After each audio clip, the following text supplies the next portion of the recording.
행복하고 복된 안식일입니다. 제가 말이 참 빠르지요? 제가 원래 좀 말이 빠른 건 사실입니다. 근데 원래 이렇게 빠른 건 아니고요. 워낙 숙제할 게 많아서 많은 걸 다 쏟아놓다 보니까 제가 늘 설교 원고 작성할 때 한 8장, 저는 이제 A4 반 정도 이렇게 준비하거든요. 손에 들고 제가 하려고. 근데 이제 매일 저녁 거의 20장 가까운 걸 들고 제가 했었어요, 사실은요. 그래서 야, 이거 어떻게 해야 되나 고민도 많이 했는데 참 기가 막히게도 한 10분 정도씩 오버하는 그 안에 그 분량을 소화할 수 있도록 하나님께서 역사해 주셨습니다.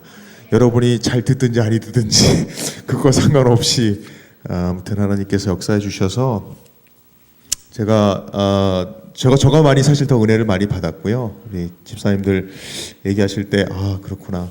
하나님이 저를 감동시키셨고 우리 모두를 감동시키셨구나 이런 생각이 들었습니다. 그래서 네, 이제 마지막 오늘 시간인데요. 오늘은 이제 요한계시록을 공부하는 게 아니고 이제 우리 삶을 좀 돌아보도록 하겠습니다. 계시되어 있는 그분의 계시되어 있는 어떤 그분의 어떠함과는 다르게 우리는 우리의 삶을 살아내야 하는 한 명의 성도요 또 그리스도인이기 때문에 그렇습니다.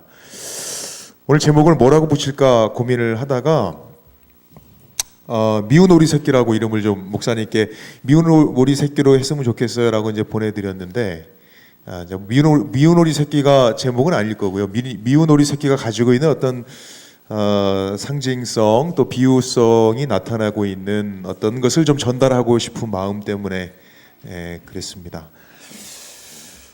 어느 날 농장에 큰 경사가 있었어요. 여러분들 이거 잘 모르시죠? 이 동화 잘 모르시죠? 모른다고 해주세요. 저만 아는 아주 제가 들으니까 너무너무 행복한 재미있는 동화가 하나 있습니다. 그것은 바로 The Ugly Duck, 그죠? Ugly Duck에 대한 이야기인데요. 어느 날 농장에 큰 경사가 생겼습니다. 오리들이 이제 엄청나게 많이 이제 태어났는데 그 오리 중에는 좀 특별한 오리 한 마리가 있었던 것 같습니다. 특이한 오리예요. 생김새도 다르고 그리 아름답지도 않은, 도대체 세상에서는 어울릴 것 같지 않은 한 마리 오리가 태어난 것입니다. 그런데 오리래요. 오리처럼 안 보이는데 오리로 살아야 하는 것입니다. 그래서 어쩔 수 없다. 이름을 붙이긴 해야 되니까 오리라고 부르기는 뭐하니까 미운 오리 새끼라고 이름을 아주 길게 이름을 붙였습니다. 마치 누구들처럼 말이죠. 이름이 길잖아요. 제자로 시작하는 기름으로 길잖아요. 회로 끝나는. 네. 그런 이름을 길게 붙인 오리가 됐습니다. 이름부터가 밉상이에요. 이 세상에서 별로 이렇게 환영받지 못하는 존재들입니다. 얼마나 자존감이 낮게 살았는지. 네, 이 미운 오리 새끼들을 표방하는 어떤 무리들이 있는데 그 무리들은 늘 다른 무리들보다는 아주 작아요. 아주 교회도 될 구석층에 있습니다. 이제 그런 커뮤니티 공동체죠. 미운 오리는 늘 미움을 받고 자랐습니다. 여러분 이름을 잘 지어야 됩니다. 이름대로 돼요. 삶은 정말 이름대로 되기 때문에 미운 오리 새끼라고 붙였기 때문에 매일 가서 꿀밤 맞고 늘 그런 삶을 살게 됩니다.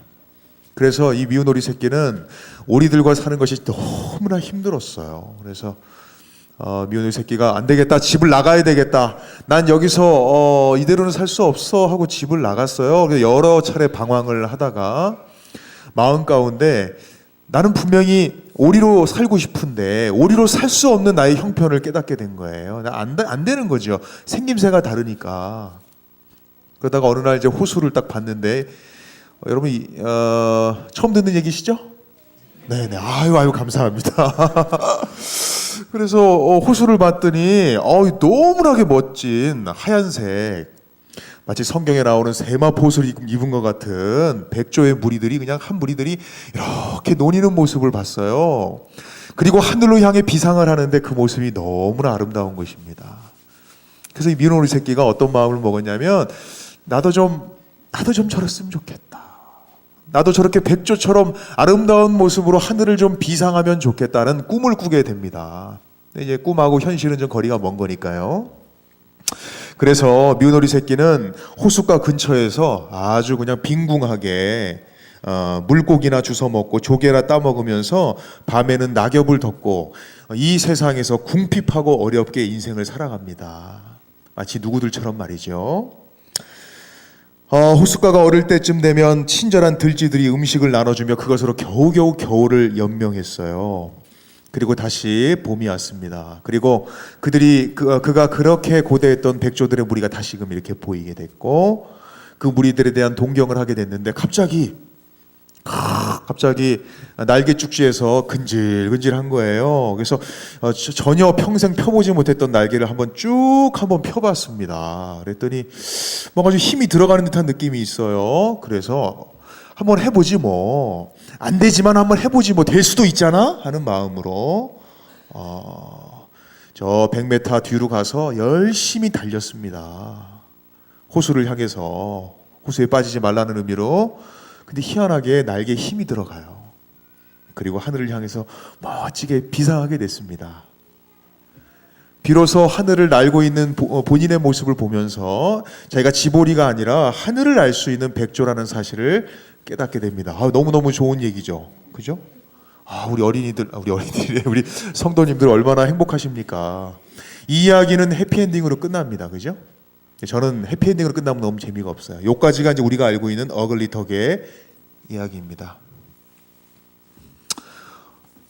이제 어글리덕은 오리의 삶을 버리고 백조의 삶을 살아야 합니다.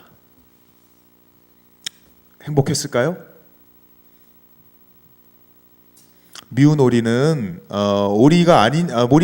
오리이지만 오리가 아닐 것 같은 여러 가지 특징들을 가지고 이 세상을 살다가 어느 순간 뭔가 깨달았어요. 본인이 뭐라는 사실을 깨달았죠? 백조라고 하는 사실을 깨달았어요. 그래서 백조의 삶을 이제 살아내야 하는 것입니다. 백조들은 삶의 형태가 달라요. 먹는 음식도 달라요. 우리랑 똑같겠지만 아무튼 먹는 음식도 다르고 삶의 라이프 스타일도 달라요. 그죠? 또 이 백조는 말이죠. 돼지고기도 안 먹습니다. 네. 그리고 희한하게도 예배를 또 토요일날 예배 드려요. 그죠? 그래서 늘 사회에서 힘들고 어렵고 술도 못 먹고 그래서 늘 힘들게 살아갑니다. 그래서 여러분들 그 백조가 된 미운 오리는 행복했을까요? 제가 너무 많이 넘겨버렸네. 자, 우리 이거 다 보여드리려고 그랬는데 집중하다 보니까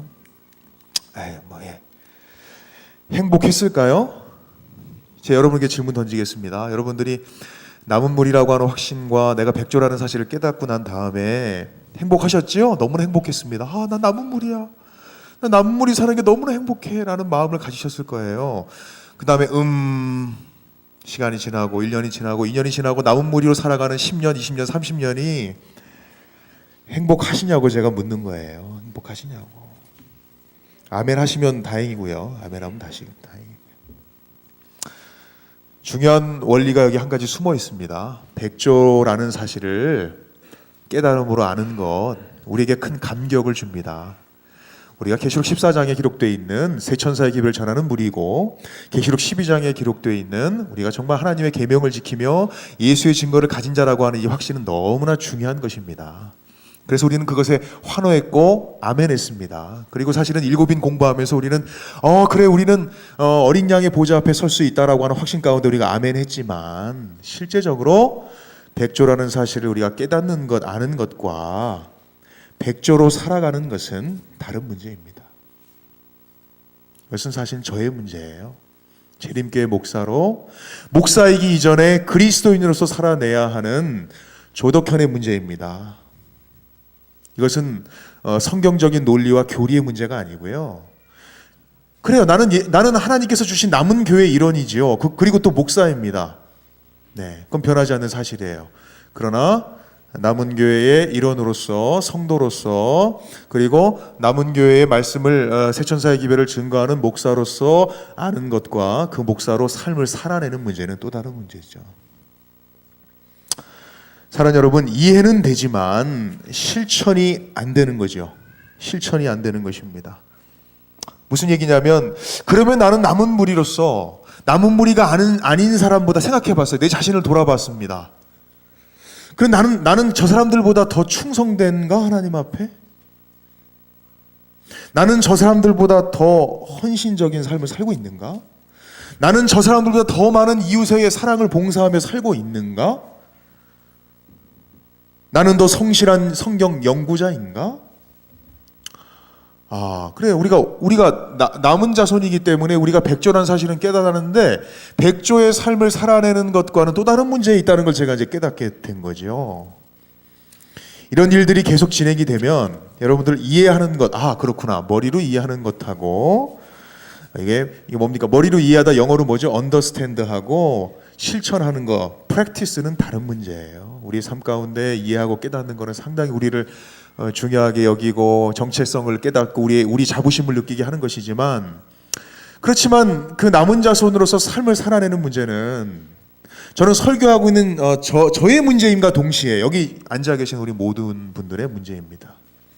신앙생활 행복하세요? 질문을 던지는 것입니다. 삶을 살다 보면 계속 끊임없이 우리가 하나님 말씀을 듣습니다. 1년에 무려 한 150번의 설교를 들을 것이고, 사경회를 포함해서 여러분들이 뭐 수백 번의 설교를 들을 것입니다. 말씀을 사모하시는 분들은 끊임없이 갖고 다니시면서 리시보에다가 여러 우리 이렇게 목사님 설교도 들으실 거고요. 여러 유명한 목사님들 설교를 늘 들으면서 하실 것입니다. 근데 문제는 뭐냐면, 듣는 족족이 우리의 삶 가운데 이렇게 뭔가 이렇게 내재되는 것들은 참 쉽지 않은 것들을 경험하게 될 거예요. 이런 일들이 자꾸 진행이 되면 증세가 나타납니다. 성도들의 삶 가운데 저에게도 마찬가지입니다. 저에게도 매일매일 되는 하나의 이건 갈등입니다. 목사도 그리스도인입니다. 그러므로 하나님 말씀 앞에 충실하게 살아야 된다고 가리키면서도 여전히 저는 충실함과 불충실 사이에 서 있는 사람입니다.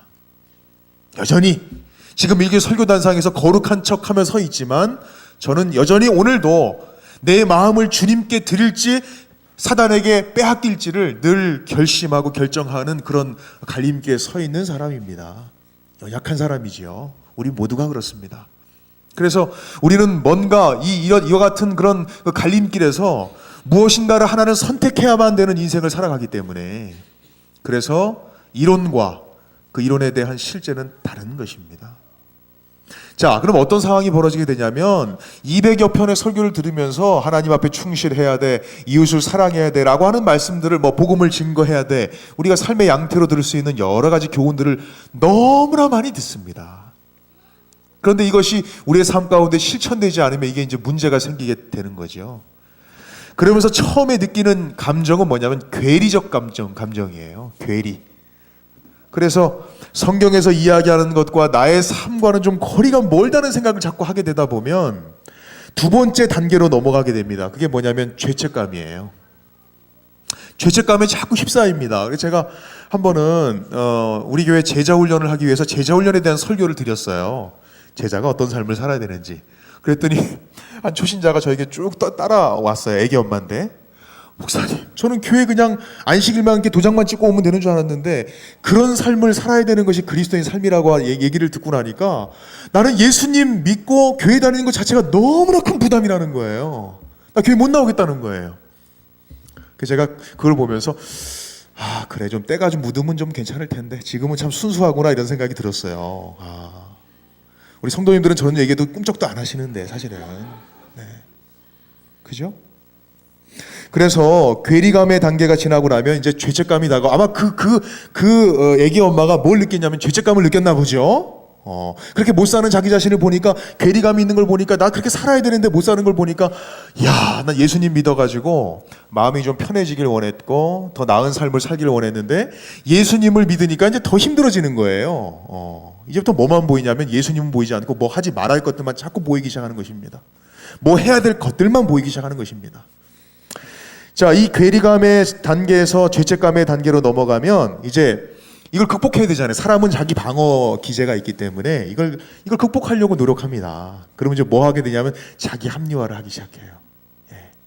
아이고 뭐 그때는 3,500년 전 이야기인데 뭐 오늘날하고 뭐 특별하게 똑같이 적용할 수 있겠어? 아브라함에게 대한 믿음을 오늘날 2015년도를 살아가는 나에게 적용한다는 건 좀 뭔가 불합리하지 않아? 이렇게 자기 합리화를 하기 시작하죠. 그래서 설교단에서든지 아니면 여러분의 개인적으로 성경을 연구하는 메시지를 통해서 하나님 말씀대로 살아야 돼, 율법대로 살아야 돼, 하나님 말씀의 원칙대로 충성된 삶을 살아야 되라고 하는 메시지들을 이제 서서히 걸러 듣기 시작합니다. 2015년화해서 나름대로 이제 자기 합리화해서 듣기 시작을 하죠. 왜냐하면 여러분들 스스로를 보호해야 되기 때문에 죄책감에 빠져가고 죽을 수가 없거든요. 그래서 자기 합리화하는 삶을 살게 됩니다. 그러면서 서서히 뭐냐면 성경과는 점점 더 멀어진, 그래서 설교 단상에서는 충직한 삶을 100%의 헌신을 이야기하면서 그것을 잘 뭐하냐면 걸러듣고 순화시켜갖고 30% 40%로 걸러들어요. 전 여러분께 묻습니다. 35년 전에 모세를 통해서 축복과 저주의 언약을 주셨던 그분의 그 하나님은 2015년도에 하나님과 바뀐 하나님일까요? 제가 여러분께 묻습니다. 이스라엘 백성들을 이 애굽에서 이끌어내기 위해서 애달아 하시는 그 아버지의 하나님, 그 아버지 하나님, 구원하고자 하는 아버지 하나님은 장차 우리를 영적 가나안으로 데리고 가실 그 하나님과 동일한 분이 아니고 다른 분일까요? 여러분에게 묻습니다.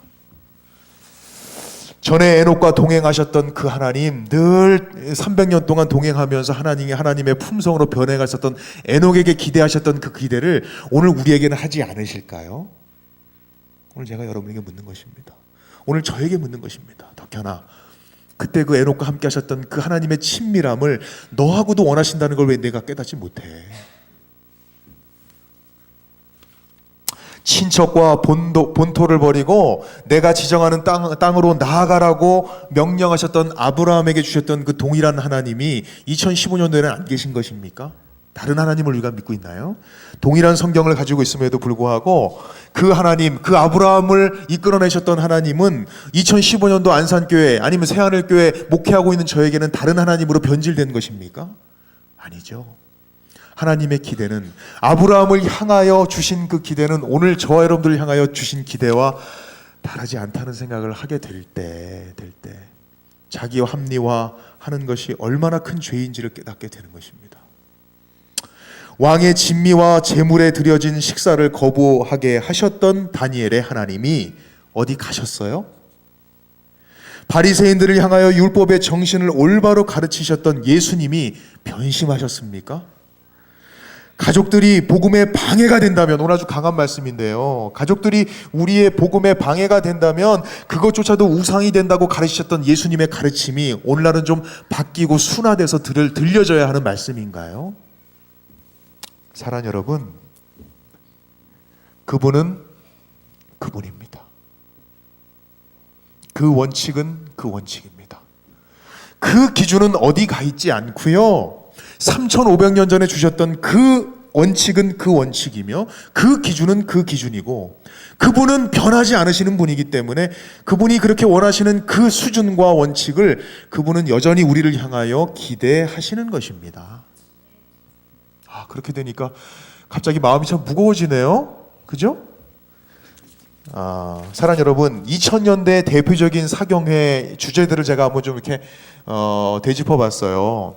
2000년도를 바라보면서 제가 오늘 이 얘기를 드리는 이유는 재림교회가 재림에 대하여 이렇게 열망이 좀 잠깐 사그러든 연대가 있습니다. 그 연대가 2000년이 지나면서부터예요. 많은 사람들은 2000년 전에 예수님이 오시겠다는 어떤 그런 기대나 제한선을 가지고 있었던 것 같은데, 2000년이 지나면서부터 조금 이렇게 뭐 재림보다는 좀 뭐 교회 부흥이라든지 뭐 이렇게 뭐 이런 쪽으로 좀 정신이 좀 많이 이렇게 좀 바뀐 것 같아요. 그러다 보니까 하나님에게 집중하기보다는 자기 삶에 집중하는 성도들의 모습을 아마 염려했었는지 몰라도 사경의 주제로 선택되는 것들은 대부분 그 당시 그 시절에 교회가 가지고 있었던 문제들을 점검하기 위해서 메시지들이 만들어진 것입니다. 그러니까 예를 들어서 뭐 1992년도 사경의 주제가 남은 자손이었어요. 그 다음에 95년도는 흔들림, 99년도에는 거룩한 백성, 거룩한 하나님이었습니다. 여러분 기억 다 나실 거예요.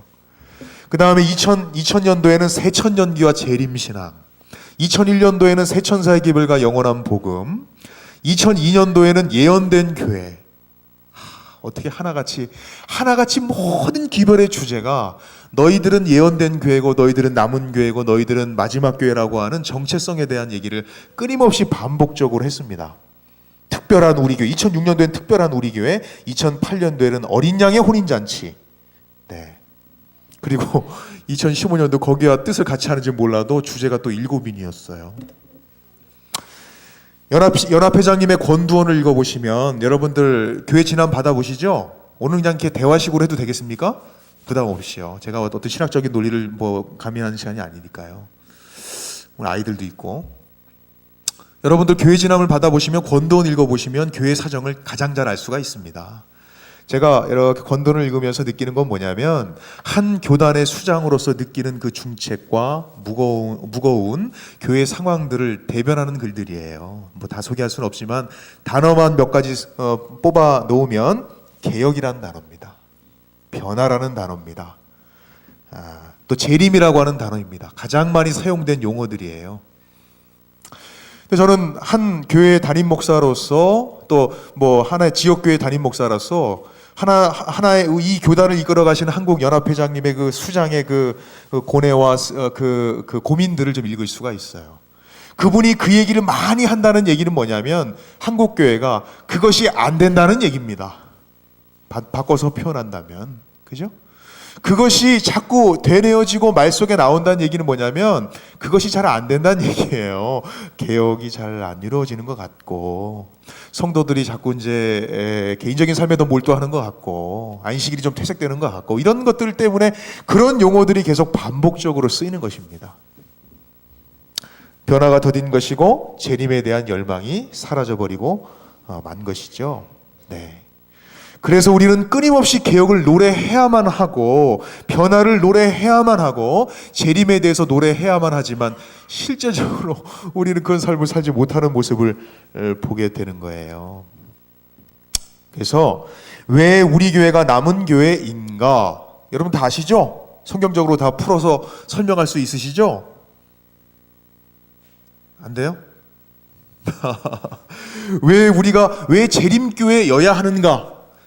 왜 다른 교회가 아니고 하필 왜 재림교회여야 하는가? 정체성에 대한 얘기입니다. 왜 재림교회는 도대체 어떤 사명을 가지고 있느냐? 여러분들이 아마 교회를 그래도 10년, 20년 다니신 분들이라면 이런 수많은 사경의 시간들을 통해서 우리 교회가 남은 교회구나, 이런 사명을 가지고 있구나 라고 하는 기본적인 지식들은 아마 줄줄이 설명은 못 하신다 할지라도 아마 개념적 정리는 다 되셨을 거라고 생각이 들어요. 많은 논리가 있었고 많은 설명이 있었고 또 많은 이유에 대해서 우리는 들었습니다. 그래서 어쩌란 말이에요. 남은 자손이고 남은 교회고 하나님의 백성인데 아멘 했습니다. 그래서 어쩌란 말이에요. 영어로 하면 이제 후에마이죠. 내가 누군지는 깨달았는데 내가 무엇을 하며 살아야 되는지에 대해서는 많이 안 가르친 것 같아요. 그런 의미에서 보면은 남은 자손은 아닌 것처럼 보이는 수많은 다른 교회의 용어들을 살펴보면 참 그건 안타까운 일입니다. 왜냐하면 하나님의 진리를 모른다는 것은 정말 큰 핸디캡이에요. 그죠? 근데 우리가 그들을 통해서 배울 수 있는 건 뭐냐면 그들은 진리가 무엇인지에 대해 집중하지는 않았지만 그들은 어떻게 그리스도의 말씀에 충성하며 살지에 대한 부분은 좀 강조하고 살았던 것 같아요. 그들이 즐겨 쓰는 용어는 뭔지 아십니까? 제자 되자. 그죠? 제자를 삼자라고 하는 용어입니다. 그러니까 용어의 차이죠. 어디에 집중하고 있느냐의 문제입니다. 그래서 우리가 진리라고 하는 큰 축을 우리가 가지고 있으면서 우리가 진리 교회이기 때문에 어떻게 살아야 할지조차도 우리가 가질 수 있다면 우리는 하나님께서 크게 쓰임 받는 종들이 될 것이라고 믿습니다. 그래서 여러분들 이 사진 아세요? 이 사진은 낙산사 2005년도에 낙산사에 불이 났어요. 저는 이건 정말 우리나라에 정말 너무나도 큰 피해, 충격적인 일이 아닐 수 없습니다. 망연자실한 일이죠. 불에 타버리고 말았습니다. 화재 원인에 대한 설명은 그렇고요. 이 21채의 건물이 탔고 그래서 보물이었던 동종이라고 해요. 제가 보니까 동종이 요거네요. 요거. 보물 479호 동종이 소실됐습니다. 다 녹아져 버리고 말았어요. 인류의 문화유산이 녹아버리고 말았어요. 그래서 이거 부랴부랴 이것을 다시 문화재청이 다시 복원을 했는데, 이건 동으로 만든 것이지 동종은 아닙니다. 그렇지 않습니까? 우리는 너무나 큰 문화적 유산을 소실해버리고 말았어요. 그리고 낙산사 이 일이 있고 난 다음에 방제 시스템을 정비했습니다. 쫙 정비를 했어요. 근데 안타깝게도 얼마 후에 또 무슨 일이 있었냐면, 남대문, 숭례문 우리나라 국보 1호가 불에 타는 일을 경험하게 됩니다. 그러니까 방제 시스템이 있었고 그 시스템대로 잘 작동을 하려고 만들어 놓은 것들이 뭐 하지 못했다는 거예요? 제대로 프랙티스가 안 됐다는 거죠. 원칙과 원리는 다 깨달았지만 우리의 삶에 그것이 뭐 되지 않았다? 프랙티스 되지 않았다. 실천되지 않았다라고 하는 것입니다. 안타까운 건 뭐냐면 이 숭례문은 우리나라의 역사와 함께하는 문화유산의 1호, 그죠? 국보 1호 아닙니까? 이 문화유산 국보 1호는 6.25가 나서도 그 자리를 지키고 있었던 것이었어요. 그죠? 엄청난 이 민족의 여러 가지 어떤 그런 파란만장한 어떤 인생의 뭡니까? 이 국가의 여러 가지 대재난 속에서도 살아남은 거예요. 근데 한 사람의 뭐 실수 아니면 우리의 뭡니까? 관리 허술 때문에 방제 시스템이 있음에도 불구하고 이렇게 역사적으로 지켜온 숭례문은 이제 없는 것입니다. 이제 만들어 놓은 것인데, 그래 숭례문으로 봐야 될까? 이런 뭐 복원해 놓은 거죠. 안타까운 것이라고 볼 수가 있습니다. 저는 이것이 우리 재림 성도의 모습과 똑같다고 생각이 들어요. 저는 제7일 안식일 예림교회, 저는 제 스스로를 보수적이라고 생각하는 사람인데, 보수적인 목사로서 우리 재림교회가 남은 교회인 것을 분명하게 성경적으로 확신하고 또 말씀적으로도 확신하고 제 스스로 신앙적으로 확신합니다.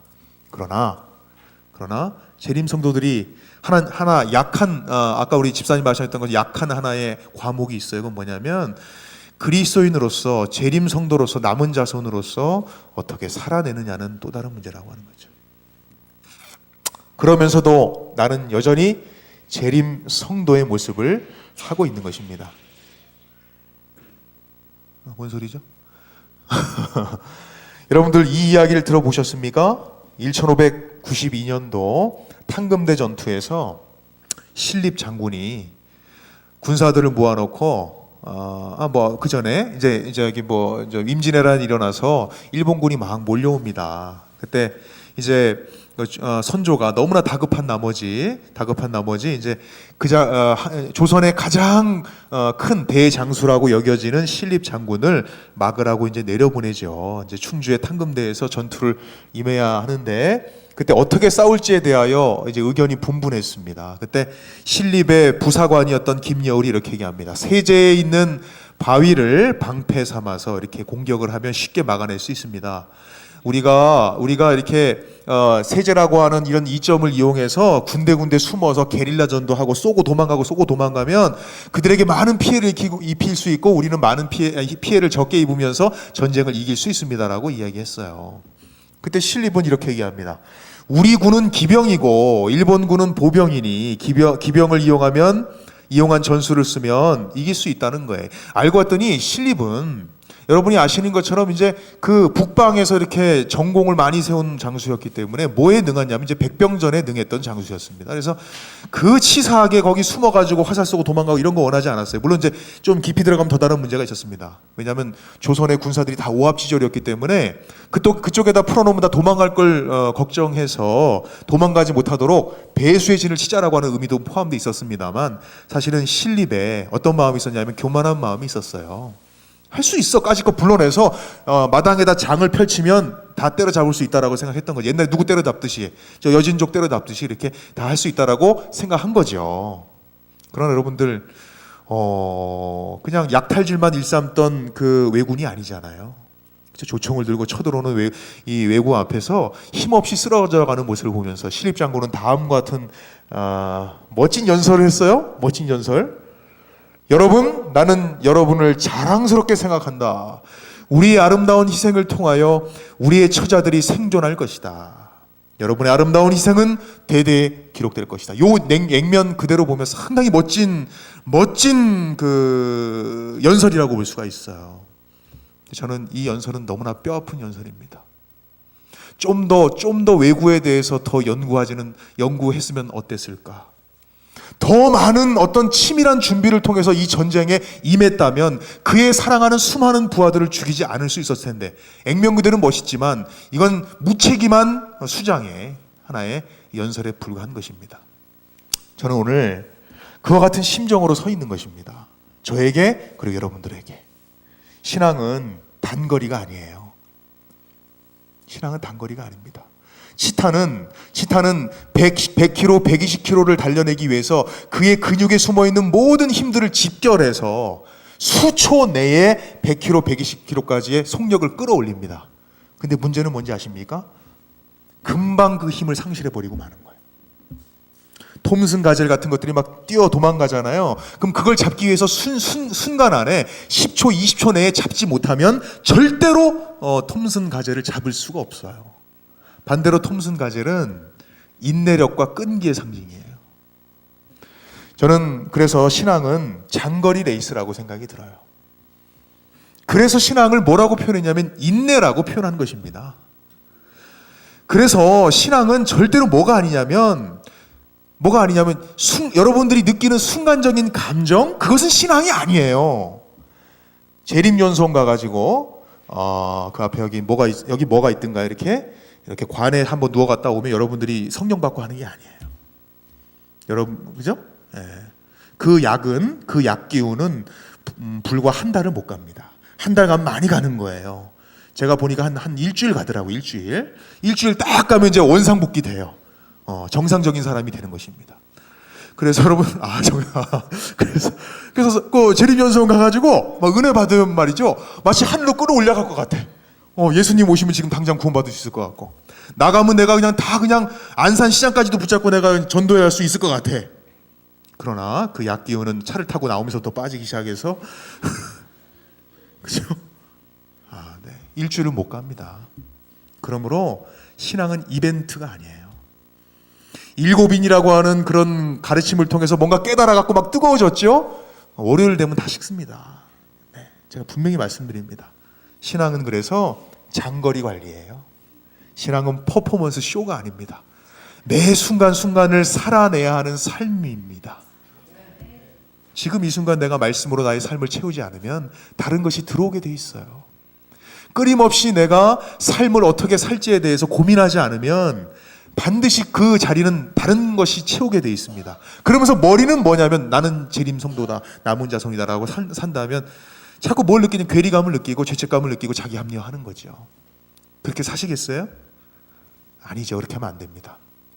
한 유명한 공산주의자가 다음과 같은 얘기를 했어요. 뭐라고 얘기했냐면 이런 얘기를 했습니다. 우리 공산주의자들은 말로 대가를 지불하지 않습니다. 우리는 현실주의자들입니다. 우리는 목적을 달성하기 위해 온갖 수단과 방법을 아끼지 않습니다. 당신들은 이것을 가지고만 있지 아무것도 희생하지 않습니다. 이 얘기 전에 이 공산주의자가 뭐라고 얘기했냐면, 이 세상에서 가장 훌륭한 이념 중의 이념은 공산주의 이념이 아니고 기독교 이념이라고 그랬어요. 기독교 이념이야말로 세상을 변화시킬 수 있는 가장 강력한 무기가 될 수 있다. 그러면서 but 하면서 하는 얘기예요. 얘기가 우리 공산주의자 그러나 당신들의 부흥을 나는 기대하지 않는다. 당신들은 성공하지 못할 것이다 라고 하면서 한 이야기예요. 그 이유가 뭐냐면 당신들은 세상을 정복시킬 복음과 이념을 가지고 있지만 그 복음에 대하여 대가를 지불하지 않는다는 거예요. 우리는 목적을 달성하기 위해 온갖 수단과 방법을 아끼지 않는데 당신들은 이것을 가지고만 있지 아무것도 희생하려고 하지 않는다는 것이죠. 우리는 생명까지도 희생할 준비가 되어 있습니다. 물론 공산주의도 이 말을 한 사람도 제가 보니까 당신도 실패했어요. 공산주의는 성공했습니까? 다 똑같습니다. 저는 오늘 우리가 얻어야 될 칭호는, 여러분들 뭐라고 불러주길 원하십니까? 재림성도. 좋은 말이죠. 구체적인 용어입니다. 이건 뭐라고 표현하면 좋으냐면, 이것은 그 마지막적 그 예언적 용어라고 볼 수가 있어요. 재림성도, 남은 자들. 그러나 예언적 용어이기 이전에 우리는 어떤 칭호를 가지고 있는 사람이냐면 그리스도인이라고 하는 칭호를 갖고 있는 사람들입니다. 그리스도인의 조금 다른 표현은 신자죠. 신자. 그죠?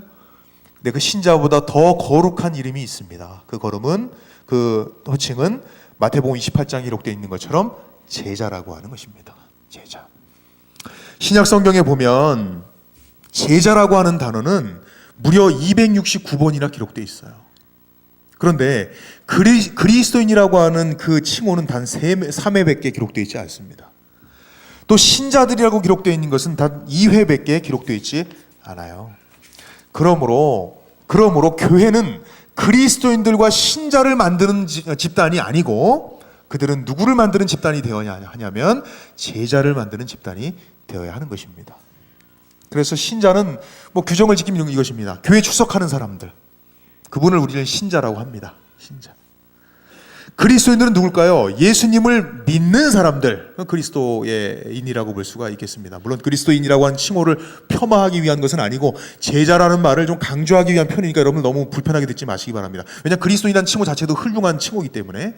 그러나 제자라고 하는 말은 예수를 믿을 뿐만 아니라 예수께서 따라 사셨던 그 방법대로 생각하고 말하고 삶 속에 내재화시켜서 말씀이 역사하는 믿음으로 살아가는 사람들을 일컬어 제자라고 하는 것입니다.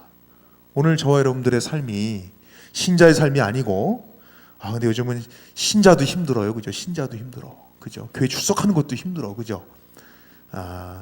그만큼 우리가 이거 좀 벗어납시다. 우리 신자를 벗어나서 점프하셔서 그리스도인이 되시길 바랍니다. 그죠? 근데 그리스도인으로 끝나서는 안 돼요. 그리스도께서 사셨던 것처럼 사셔야 합니다. 누가복음 14장에 보니까 이런 얘기가 있어요. 허다한 무리가 함께 갈새 예수께서 돌이키사 이르시되 물은 내게 오는 자가 자기 부모와 처자와 형제와 자매와 및 자기 목숨까지 미워하지 아니하면 나의 제자가 되지 않는다 그랬어요. 제자의 신앙관입니다. 제자의 신앙관은 뭐냐면 자기 부모보다 더 중요하다는 거예요. 누가? 예수님이. 그 얘기는 부모를 버리라는 얘기입니까? 이건 너무나 단순하게 이해하는 거예요. 그게 아니라 이 세상 어떤 것들보다도 나의 삶의 최우선 순위는 예수라고 하는 표현이지요. 부모 버리라는 얘기 아니잖아요. 예수님 그런 얘기 하시는 분이 아니잖아요. 그만큼 강조하신 거예요. 그러니까 너희들이 생각하기에 가장 소중한 게 뭐니? 나는요 가족이 제일 소중해요. 얘야, 가족을 버릴 수 있어야 나의 제자가 돼. 이 얘기입니다, 이게. 가족 버리란 얘기예요? 가족 버리란 얘기예요? 가족 버리란 얘기가 아니죠, 그죠? 예. 부모나 처자나 형제나 자매나 자기 목숨까지 미워하지 않는, 참 멋있는 표현입니다. 그죠? 순교자들이 어떤 사람들입니까? 예수의 영광을 위해서 자기 목숨 미워하는 사람들이에요. 자기 목숨까지도 뭐 할 수 있는 사람? 버릴 수 있는 사람들. 그 사람들이 제자입니다. 그래서 누구든지 자기 십자가를 지고 나를 쫓는 자도 능히 나의 제자가 되지 못한다. 십자가 지고 오라는 거죠. 부모, 처자, 형제, 자매보다 자기 목숨보다 더 소중한 것을 그리스도라고 여길 수 있는 사람이 내 제자다라고 예수님은 선언하셨단 말이죠. 그러면서 누가복음에 이런 말씀을 하셨습니다. 예수님은 이런 말씀을 하셨어요. 너희 중에 누가 망대를 세우고자 할진대 자기가 가진 것이 준공하기까지 족하는지 먼저 앉아 그 비용을 예산하지 않겠느냐. 무슨 얘기입니까? 망대를 하나 지으려고 해도 도대체 재료가 얼마나 들어갈지, 인부는 얼마나 사야 할지, 인건비는 얼마가 들어갈지, 얼마의 공기가 들어갈지 잘 계산을 해보고 그 예산을 준비해 놓고 일을 진행하지 않겠느냐, 그 얘기입니다. 아주 조그만 것 하나까지라도 세밀하게 여러분들 가게를 오픈한다. 그냥 마구잡이로 오픈합니까? 나 라면 잘 끓여. 나 음식점 해도 되겠어. 합니까? 아니잖아요. 연구하고 상권을 조사하고, 그죠? 여러 가지 것들을 다 염두에 둔 다음에 비로소 사업을 시작하는 것처럼 망대를 세울 때도 언제 준공할지, 얼마나 공기가 걸릴지 다 조사하고 난 다음에 예산을 책정하지 않느냐, 그렇게 하지 않느냐, 이런 얘기를 하셨어요. 29절에 그렇게 아니하면 그 기초만 쌓고 능히 이루지 못한다는 거죠. 대충 시작을 해버리면 말이죠. 망대 세울 수 있어요, 없어요? 세울 수 없다는 거죠. 그와 마찬가지로 나도 복음 사업을 무엇을 통해서 시작한다는 거냐면 30절 가로되 이 사람이 역사를 시작하여 능히 이루지 못하였다 함이라. 그러므로 예수님도 도대체 복음을 어떻게 전할 수 있을까? 이 세계의 복음을 어떻게 전할 수 있을까를 고민하고 책상에 앉아서 좀 의논하겠습니다. 책상에 앉아서 해서 뭐냐면 계산하고 계산기 두들겨보고 어떻게 하면 복음이 신속하게 전파될 수 있을까라고 하는 것을 충분히 계산해 보니까 이 방법 외에는 없다는 거예요. 이 방법 외에는. 그 방법이 뭡니까? 누가복음 14장 여기 누가복음 14장 25절입니다. 또 어느 임금 또 다른 예를 들고 있어요. 또 다른 임금과 싸우러 갈 때에 저쪽 편에는 몇만? 1만. 그죠? 1만으로서 저 2만을 가지고 오는 자를 대적할 수 있을까? 헤아리지 않게. 싸움 나갈 때, 야, 저기 저 헤비급이야? 뭐야? 저기 라이트급이야? 우리 장수 중에서 라이트급 보내? 아니면 좀 더 높은 더 급을 보내? 해서 싸워서 이길 수 있는 계산을 한다는 거죠. 그게 왕이 할 수 있는 계산이란 말입니다. 그와 마찬가지로 복음을 선포하고 복음이 확장될 때 예수님도 충분한 의논과 계산 속에서 한 방법을 갖고 오셨는데 그 방법이 33절 이와 같이 너희 중에 누구든지 자기의 소유를 버리지 아니하면 능히 내 제자가 되지 못하리라. 예수님께서 꺼낸 카드는 내가 너희를 제자 삼았듯이 너희들로 나가서 뭐 하라는 거예요? 제자 삼으라고 하신 것입니다. 한 유대인의 기독교 초기 기독교의 한 전설에 의하면, 전설입니다. 성경에 없어요. 전설에 의하면 예수께서 승천하신 다음에 천사장 가브리엘이 예수님을 만나려고 예수님을 불렀습니다. 예수님하고 대화를 합니다. 예수님, 아무래도 예수님이 좀 잘못하신 거 아닙니까? 예수님이 전 세계에 복음을 증거하시겠다고 땅으로 내려가셨는데 기껏해야 그 유대 땅 몇 명, 그 다음에 12명 모아놓고 그것도 한 명 또 배반했죠. 그 사람들 모아놓고 그 제한된 지역에서 복음을 증거하셔서 전 세계에 복음을 증거한다? 제 상식으로는 이건 불가능할 것 같은데요 라고 가브리엘 천사가 예수님께 물었다는 거예요. 걱정스럽게 물은 것입니다. 그때 예수님은 여전히 아니야 잘 될 거야. 아유 답답한 예수님 참 보시기 바랍니다. 12명이 그들이 차가 있길 합니까? 비행기가 있길 합니까? 언제 한국까지 와서 복음을 증거할 수 있겠어요? 그러면서 가슴을 쳤단 말이에요. 그때 가브리엘이 돕습니다. 차라리 우리 천사들을 몇 명 빌려드릴 테니까 천사들을 통해서 복음을 좀 증거하면 어떻겠습니까? 라고 예수님에게 권고했다는 얘기죠. 그때 예수님이 하신 말씀, 자신 있다. 나는 그들을 믿고 있으니 다른 계획은 없다. 오늘 마태복음 28장에 하나님이 우리에게 주신 이 당부가 지켜지기를 우리 예수님은 기다리고 계신 것입니다.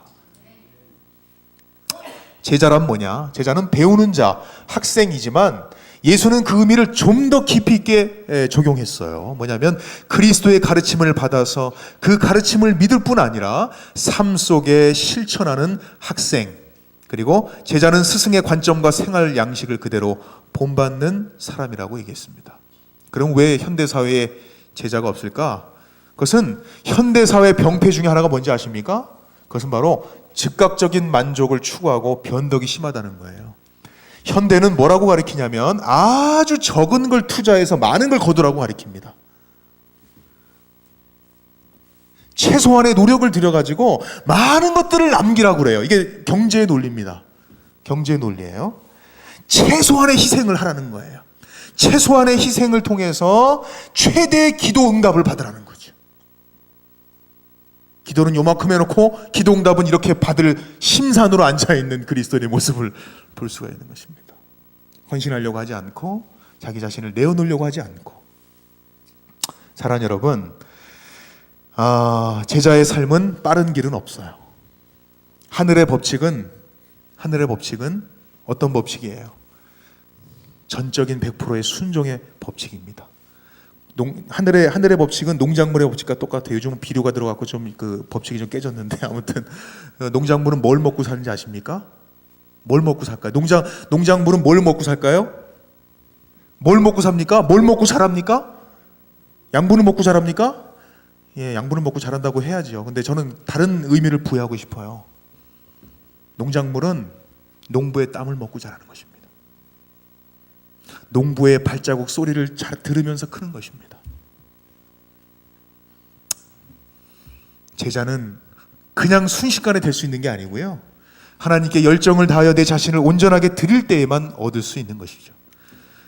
자, 제자가 없는 이유 두 번째는 뭐냐면 행복신앙에 물들어 있기 때문입니다. 모든 기독교회가 여기에 물들어 있어요. 교회 나오면 복받고 행복한 것이 교회에 다니는 유일한 이유라고 생각하는 것입니다. 요한복음 6장 66절에 예수님께서 이 말씀을 하시자 제자들 중에 많은 사람이 예수님을 떠나갔다 그랬어요. 야, 예수 믿고 순종하는 것이 꽤 어렵고 힘들고 세상에서 복받지 못하는 길이니까 그들은 더 이상 예수님을 따를 필요가 없다고 느끼고 돌아갔다는 것입니다. 이게 현대교회에 왜 제자화가 안 되느냐에 대한 이유라고 하는 것입니다. 이제 마지막으로 시간이 많이 지났기 때문에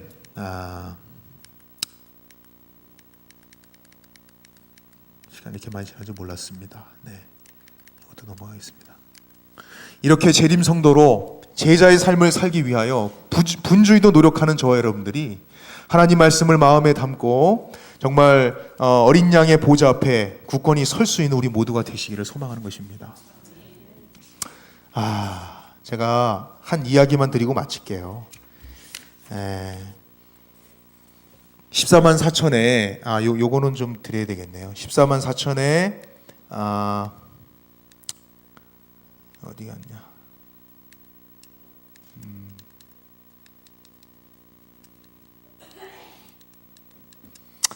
제가 어린 두 아들이 있는데 어린 두 아들이 저희 생일이 됐어요. 제 생일이 됐습니다. 제 생일이 됐는데 저의 생일을 축하하기 위해서 분주히 준비하고 있는 그런 모습을 제가 봤어요. 자, 이제 날짜는 이제 수요일이니까 저는 이제 방문을 다녀와야 되지 않습니까? 성도들을 이제 신방을 하고. 그런데 이제 저도 이제 아이들하고 이제 오늘 저녁에는 또 제 생일이니까 또 아이들하고 또 만나는 것도 좀 사줘야 되잖아요. 그죠? 그래서 아이들하고 부인하고 좀 약속을 했죠. 우리 저녁에는 좀 맛있는 거 아이들 좋아하는 거 좀 먹으러 갑시다. 이렇게 얘기를 했어요. 그리고 이제 방문을 나갔습니다.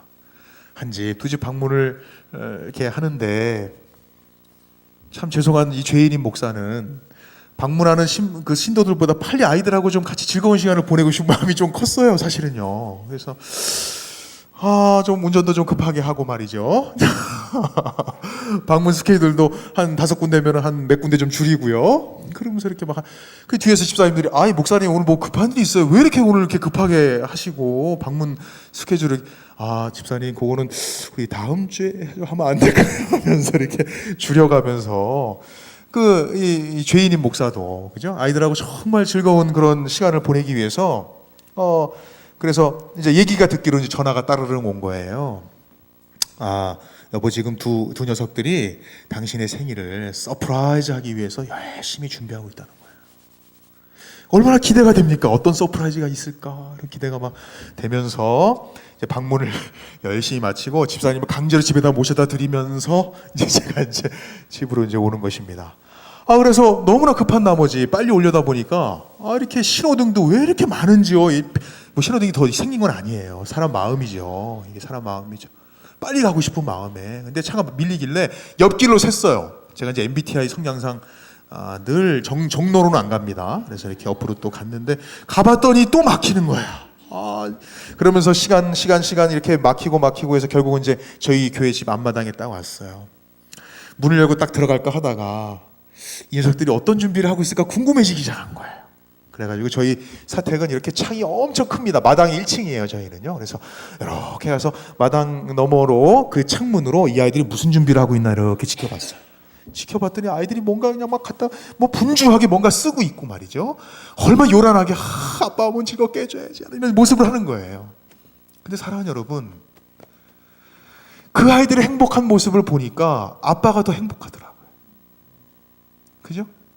그래서 그렇구나. 도대체 무슨 선물을 준비했을까? 아마 이 선물도 사실은 그런 서프라이즈 파티도 걔들이 준비한 게 아니고 뭐 엄마가 이제 찔러갖고 했겠죠. 그건 뻔한 건데. 그래서 어떻게 할까 하다가 놀려주려고 이놈들이 나를 서프라이즈 하니까 내가 먼저 서프라이즈를 해야 되겠다 하는 마음으로 똑똑 저희 집 이제 아이가 깐난장이가 있어가지고 이제 그 차인배를 뺐습니다. 그래서 똑똑 누르고 제가 팍 뛰어가가지고 그 차 뒤에 딱 숨었어요. 그래서 이 녀석이 아빠다 하고 나오는 거예요. 문을 열어봤더니 아빠가 없어요. 얼마나 실망하고 들어가는지. 지금 제가 뭘 설명하는지 아시겠어요? 제가 지금 뭘 설명하려는지 아시겠어요? 우리의 모습이죠. 우리의 모습이죠. 자, 그래서 이제 한 번 가지고는 안 되겠다. 2번 정도는 또 속여 먹어야. 그래가지고 이제 딱 보니까 마침 그때 누가 오셨냐면 이렇게 택배 아저씨가 왔어요. 택배 아저씨가 그럼 저한테 좀 달라고 택배 상자를 놓고 택배 상자를 문 앞에 딱 놓고 다시 한번 똑똑 뚫리고 도망갔습니다. 아빠다 하고 뛰어온 거예요. 문을 열었는데 뭐가 있는 거예요? 아빠는 안 보이고 뭐만 있는 거예요? 택배 상자만. 또 아빠 아니네 하고 또 실망하고 들어가는 것입니다. 그 실망하고 들어가는 찰나에 제가 어깨를 탁 잡으면서 얘들아 하고 소리 질렀어요. 그래서 걔들이 활짝 놀라게 돼서 서프라이즈 파티는 너무나 싱겁게 끝이 나버렸습니다. 제가 들어가서 아이들이 어떤 준비를 했는지를 봤어요. 아주 삐뚤빼뚤하게 편지 2장을 썼고 하나의 선물을 준비했습니다. 뭐 읽어보니까 감동은 있어요. 사실은 뭐 감동은 있는데 그것도 다 엄마가 찔러서 한 거니까. 아내가 나에게 무슨 선물을 줄까 저는 기대했습니다. 아내가 나에게 무슨 선물을 줄까. 아내가 저에게 대뜸 하는 얘기. 당신 카드로 당신이 좋아하는 테니스 라켓 하나 사. 이런 세상에 이게 무슨 선물입니까? 이게 무슨 선물이 이래요. 제가 준 게 없으니까 이렇게 받는구나 생각하고 제가 그냥 이렇게 인간보다 생각을 하고 너무너무 재미없는 선물을 받았어요. 이제 누구의 선물이 기대가 될까요? 아이들이 아주 볼품없이 싼 하나의 선물이 저의 손에 들려졌습니다. 그죠? 이 선물을 무슨 돈으로 샀니? 아빠 지난번에 누가 용돈 준 거 그거는 사실은 우리가 다 까먹고 돈이 없어서 우리 통장에서 10,000원 까기로 하고 엄마 카드로 긁어가지고 저기 뭐 하나 샀어 이렇게 얘기하는 거예요. 그래도 아빠는 기쁜 거예요. 그래도 아빠는 그죠?